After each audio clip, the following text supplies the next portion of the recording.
Hi everyone, এই গরমে তোমরা সবাই কেমন আছো? আর এই কদিন যা গরম পড়েছে সেটা তো বলার মতোই না। তোমরা তো সকলেই জানো। জানি না আসামে কেন হঠাৎ করে এত গরম পড়েছে। আগে কিন্তু কখনোই এই গরমটা পড়েনি। ওয়েদারে যে একটু বৃষ্টি দেখায় কিন্তু একদিনও বৃষ্টি পড়ে না।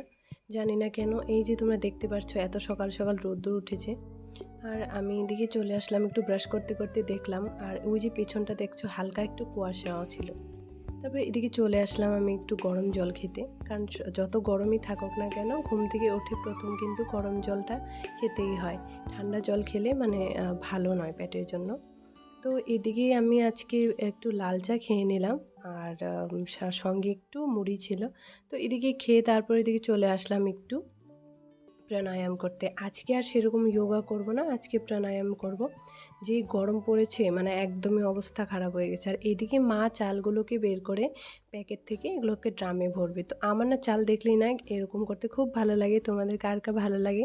তারপর এদিকে তো রান্না বান্না একটু মায়ের হেল্প করতেই হয় এত গরমে। যারা আমাদের মায়েরা এত কষ্ট করে রান্না করে, তো একটু হেল্প তো তাদের করতেই হয়। তো তাই আমি ভাবলাম আজকে টুকটাক রান্নাগুলো আমি করে দিই।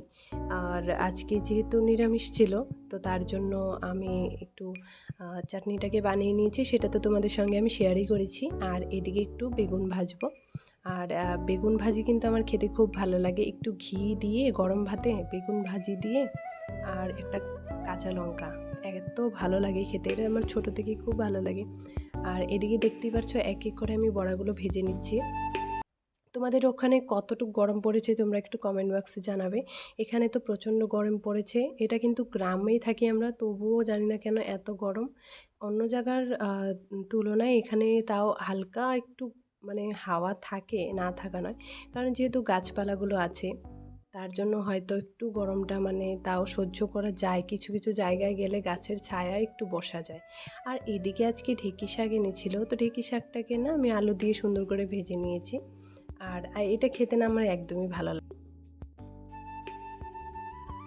তারপর কাজকর্ম করে তারপর এদিকে চলে আসলাম একটু কলপারের সাইডটাতে, পাইপটা দিয়ে ভালোভাবে পরিষ্কার করে দিচ্ছিলাম। এটা অ্যাকচুয়ালি সকালবেলায় করি, কিন্তু আজকে একটু লেট হয়ে গেল। তারপর এসব করে নিজের স্কিন কেয়ার করবো না সেটা কি হতে পারে?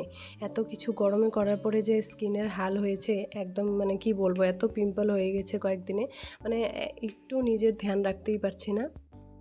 তো তার জন্য এদিকে হলুদ গুঁড়ো আর একটু বেসন দিয়ে মুখে একটু লাগিয়ে নিয়েছি ফেস প্যাকটা। আর তারপরে এদিকে বিকেলবেলা দেখতেই পারছো এত সুন্দর ওয়েদার হয়েছিল। আমি তো ভেবেইছিলাম যে আজকে বৃষ্টি হবে, কিন্তু একদমই হলো না। জাস্ট একটু হাওয়া চালিয়েছিল।